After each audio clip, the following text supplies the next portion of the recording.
Hello everyone, আজকে আমরা দেখব দ্য অ্যাপথেকারি ডায়েরিজ সিজন 1-এর 8 নম্বর পর্বের এক্সপ্লেনেশন।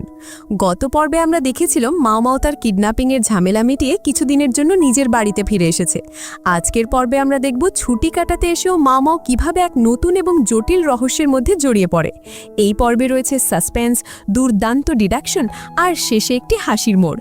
তো আর বেশি দেরি না করে চলো সরাসরি গল্পের জগতে ডুব দেওয়া যাক। গল্পের শুরু হয় পরের দিন সকাল। মাও ঘুম থেকে উঠে দেখে তার বাবা লুওমেন বাড়িতে নেই। সে ভাবে বাবা কোথায় গেলেন, কোথাও তো দেখা যাচ্ছে না, হয়তো ভেষজ গাছপালা খুঁজতে মাঠে গেছেন। এখানে মাও-এর চিন্তার মাধ্যমে আমরা তার বাবার প্রতি ভালোবাসা আর উদ্বেগের একটা ঝলক দেখতে পাই। সে মনে মনে বলে বাবার বয়স হয়েছে, এখন তার এসব কাজ বন্ধ করে দেওয়া উচিত। কিন্তু পরক্ষণেই সে ভাবে কিন্তু আমি জানি বাবা কিছুতেই এই কাজ ছাড়বেন না, কারণ ভেষজ দিয়ে ওষুধ তৈরি করাটা তার নেশার মতো। ঠিক যখন মাও এসব ভাবছে তখনই তার বাড়ির দরজায় কেউ সজোরে ধাক্কা দিতে শুরু করে। মাও দরজা খুলতেই দেখে একটি অচেনা মেয়ে দাঁড়িয়ে আছে। মেয়েটি প্লেজার ডিস্ট্রিক্টের কোনো এক গণকালয়ের পরিচারিকা বলে মনে হচ্ছে। মাও তাকে চিনতে না পেরে জিজ্ঞেস করে, আমি তোমায় চিনি না, তুমি কি কোনো গণকালয়ের পরিচারিকা? মাও-এর কথা শেষ হওয়ার আগেই মেয়েটি প্রায় জোর করেই মাও-কে নিজের সাথে নিয়ে যায়। সে মাও-কে একটি গণকালয়ে নিয়ে আসে। ভেতরে ঢুকতেই মাও একটা অদ্ভুত গন্ধ পায়। ছোট্ট মেয়েটি তার দিদিকে ডেকে বলে, দিদি, আমি অ্যাপথেকারিকে নিয়ে এসেছি। ভেতরের দৃশ্যটা ছিল ভয়াবহ। একজন পুরুষ কাস্টমার এবং একজন পরিচারিকা অজ্ঞান অবস্থায় পড়ে আছে। মেয়েটির দিদি মাও-কে জানায় যে সে ইতিমধ্যেই তাদের বমি করানোর চেষ্টা করেছে। মাও দ্রুত তাদের পরীক্ষা করতে শুরু করে।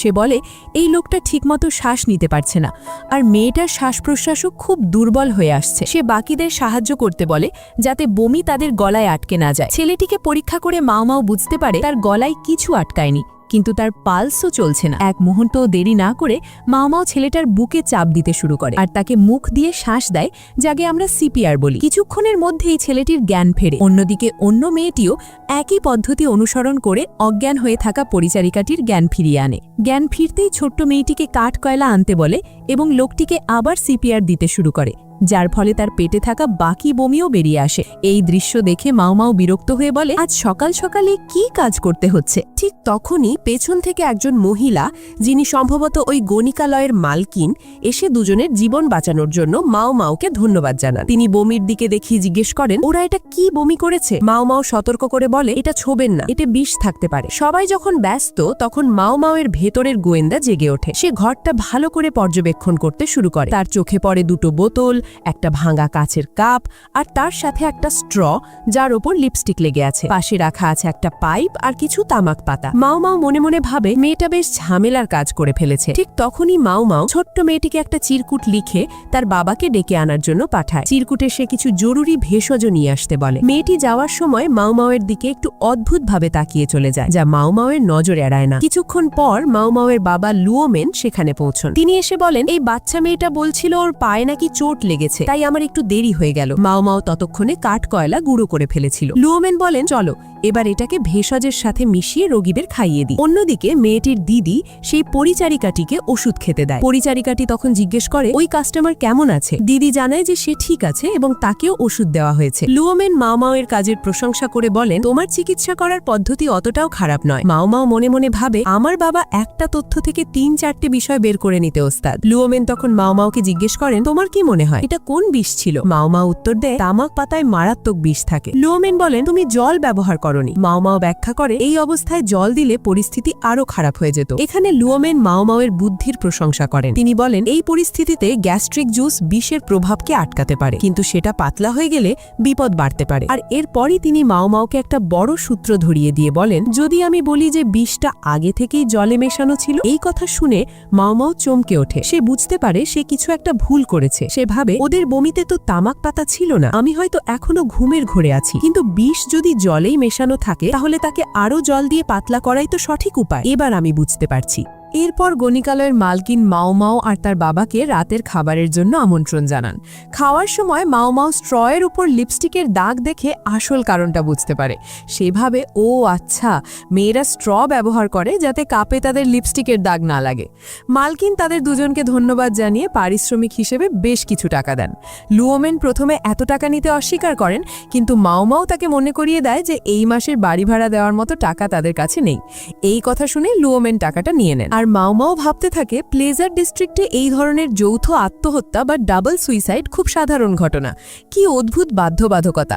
একজন পুরুষ একজন পরিচারিকাকে কেনার ঝুঁকি নিতে পারে না, আর একজন পরিচারিকা তার চুক্তির সময় শেষ হবার আগে এখান থেকে যেতে পারে না। তাই মাও মাও ভাবে যখন কোনো ভালোবাসার জুটি একসাথে থাকার আর কোনো পথ খুঁজে পায় না, তখন তারা এই পথ বেছে নেয়। কিন্তু তার মনে খটকা লাগে। লোকটাকে দেখে তো বেশ ধনবান পরিবারের মনে হচ্ছে, তার কাছে নারী বা টাকার কোনো অভাব নেই, সে কেন একজন সামান্য গণিকার জন্য বিষ খাবে? এটা ভাবতেই মাও মাও ওই ছোট্ট মেয়েটাকে কাস্টমারের ঘরের দিকে যেতে দেখে তার পিছু নেয়। ঠিক তখনই মাও মাও দেখে সেই ছোট্ট মেয়েটা ছুরি হাতে চুপি চুপি কাস্টমারের দিকে যাচ্ছে। দৃশ্যটা দেখে মাও মাও এক মুহূর্তও দেরি করে না, সে দৌড়ে গিয়ে মেয়েটার হাত থেকে ছুরিটা কেড়ে নেয়। মেয়েটি কাঁদতে কাঁদতে বলে, এই লোকটা মরারই যোগ্য, আমার আটকিও না। মেয়েটি আবার ছুরি কেড়ে নেওয়ার চেষ্টা করলে মাও মাও তাকে থামাতে তার মাথায় আলতো করে একটি টোকা মারে, যাতে মেয়েটির মাথায় একটা ছোট আলু হয়ে যায় এবং সে জোরে জোরে কাঁদতে শুরু করে। কান্নার আওয়াজ শুনে মেয়েটির দিদি ছুটে আসে। সে মাও মাওকে আড়ালে ডেকে নিয়ে গিয়ে সব খুলে বলে। সে জানায়, যেই লোকটাকে তুমি বাঁচিয়েছ সে এখানকার সব মেয়েদের জীবন অতিষ্ঠ করে তুলেছে। সে সবাইকে ভালোবাসার মিষ্টি কথা বলে, তাদের কিনে নিয়ে একসাথে জীবন কাটানোর মিথ্যে স্বপ্ন দেখায়। সে আরও জানায় যে এই লোকটিকে আগেও একজন মহিলা রাগের মাথায় ছুরি মেরেছিল এবং বিষ দেওয়ার চেষ্টাও করা হয়েছিল, কিন্তু লোকটির বাবা অনেক ধনী হওয়ায় তিনি ছেলের নিরাপত্তার জন্য তার সাথে গার্ড নিযুক্ত করে দিয়েছেন। ছোট্ট মেয়েটির বড় বোনও এই লোকটির প্রতারণার শিকার হয়েছিল, তাই মেয়েটি প্রতিশোধ নিতে চেয়েছিল। আর যে পরিচারিকাকে মাও মাও বাঁচিয়েছে লোকটা তাকেও ধোঁকা দিচ্ছে। কিন্তু মুশকিল হলো ওই পরিচারিকা লোকটিকে সত্যি সত্যি ভালোবাসে, তাই গণিকালয় কর্তৃপক্ষ লোকটিকে নিষিদ্ধ করতে পারছে না। মাও মাও সবটা শুনে বলে, তাহলে তুমি চাও যেন আমি এই ব্যাপারে কাউকে কিছু না বলি? মাও মাও বুঝতে পারে গণিকালয়ের মালকিন তাদের এত খাতির যত্ন করেছে কারণ তারা একজন ধনী ব্যবসায়ীর ছেলেকে বাঁচিয়েছে। কিন্তু এই ঘটনায় ছোট্ট মেয়েটার মনের অবস্থা ভেবে তার খারাপ লাগে। সে মেয়েটির দিদিকে আশ্বস্ত করে যে সে এই কথা গোপন রাখবে। বাড়ি ফেরার পথে মাও মাও পুরো ঘটনাটা আবার ভাবতে থাকে। তার মাথায় আসে ছোট্ট মেয়েটা পায়ে চোট পাওয়ার ভান করেছিল যাতে তার বাবা দেরিতে পৌঁছান। সে জানতো বাবা কোনো সময় বাড়িতে থাকেন না, আর ঠিক সেই সময় সে একজন ডাক্তারকে না ডেকে একজন শিক্ষানবিশ বা অপথিকারীকে ডাকতে এসেছে। মাও মাও ভাবে এই ছোট্ট মেয়েটা যতটা সরল দেখতে ততটা নয়, ও খুবই চালাক আর ভয়ঙ্কর। বাড়িতে ফিরে মাও মাও শান্ত হয়ে বসে পুরো ঘটনাটা আবার সাজাতে থাকে। বিষাক্ত জল, গমের স্ট্র, দুটো আলাদা রঙের পানীয়, সবকিছু মিলিয়ে সে একটা সিদ্ধান্তে পৌঁছায়। সে বলে ওটা কোনো যৌথ আত্মহত্যা ছিল না, ওটা ছিল একটা পরিকল্পিত হত্যাকাণ্ড। মাও মাও বুঝতে পারে লোকটিকে মারার চেষ্টা করেছিল ওই পরিচারিকাটি, কিন্তু কিভাবে সে গার্ডদের চোখে ধুলো দিয়ে লোকটিকে বিষ দিল? মাও মা মনে করে লোকটি নিশ্চয়ই খাওয়ার আগে সবকিছু পরিচারিকাটিকে দিয়ে পরীক্ষা করিয়েছিল, তাই মেয়েটি লোকটির বিশ্বাস অর্জনের জন্য নিজেও সেই পানীয় পান করার অভিনয় করে। আর এখানেই মেয়েটি একটি চালাক কৌশল ব্যবহার করে। সে দুটো আলাদা ঘনত্বের পানীয় বেছে নেয়, একটা ভারী আর একটা হালকা। ভারী পানীয়টা যাতে কোনো বিষ ছিল না সেটা কাপের নিচে ছিল। মেয়েটি একটা স্ট্র ব্যবহার করে শুধু নিচের বিষহীন পানীয়টুকু পান করে।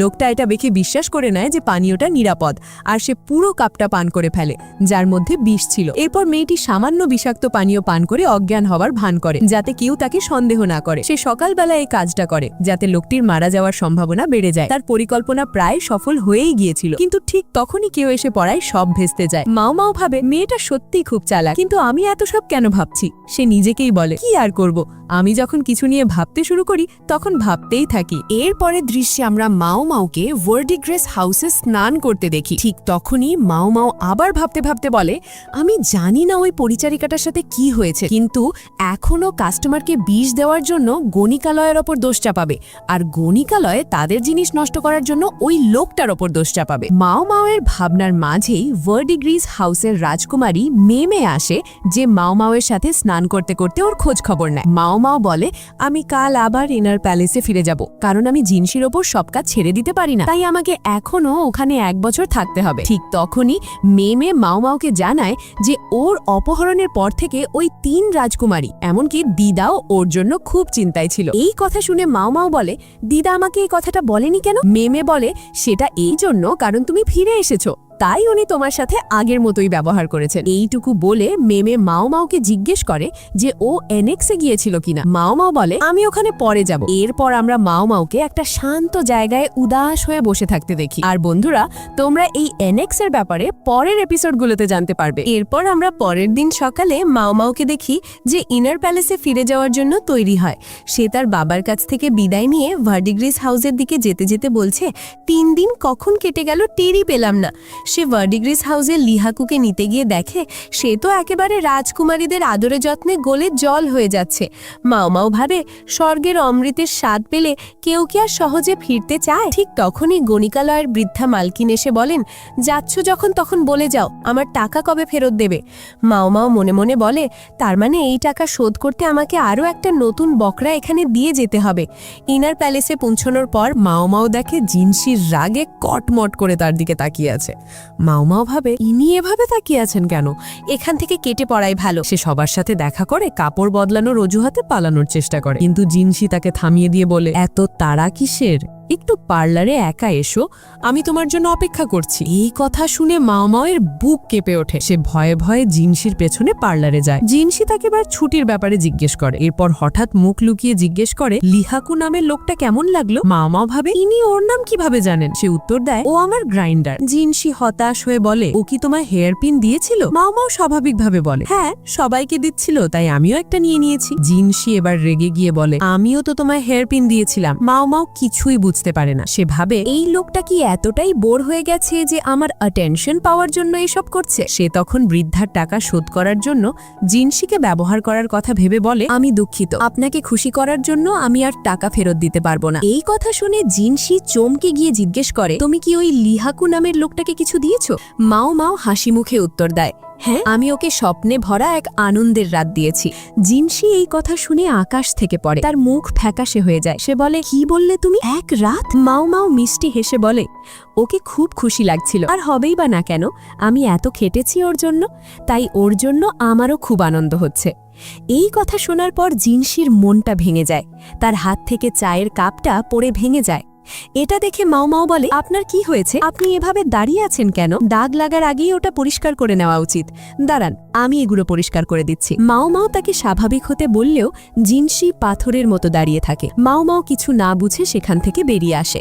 বাইরে আসতেই সে লেডি গিয়োকুয়োর হাসির আওয়াজ শুনতে পায়। ঠিক তখনই হং মিয়াং মাও মাওয়ের মাথায় একটা চাটি মেরে বলে, বোকা মেয়ে, এটা তুমি কি করলে? অন্যদিকে এই মারাত্মক ভুল বোঝাবুঝির শিকার হতে দেখে লেডি গিয়োকুয়ো হাসিতে ফেটে পড়ছে। আর এই হাসির দৃশ্যের সাথেই আমাদের আজকের পর্ব শেষ হয়। জিনসি আর মাও মাওয়ের এই ভুল বোঝাবুঝি কি মিটবে, নাকি এটা তাদের সম্পর্কে আরো নতুন জটিলতা তৈরি করবে? তো বন্ধুরা, আজকের এক্সপ্লেনেশন এই পর্যন্তই। এপিসোডটা তোমাদের কেমন লাগলো অবশ্যই কমেন্ট করে জানিও। দেখা হচ্ছে খুব তাড়াতাড়ি পরের এপিসোডের এক্সপ্লেনেশন নিয়ে। ততক্ষণ পর্যন্ত take care and good bye.